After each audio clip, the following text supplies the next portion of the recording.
兄弟啊，想你了，你在哪旮瘩还好吗？也不说出动，来个电话，问问这边儿咋样了？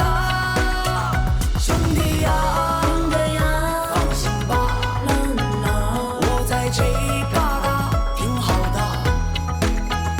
过年我就回家来了，你就等着瞧好吧。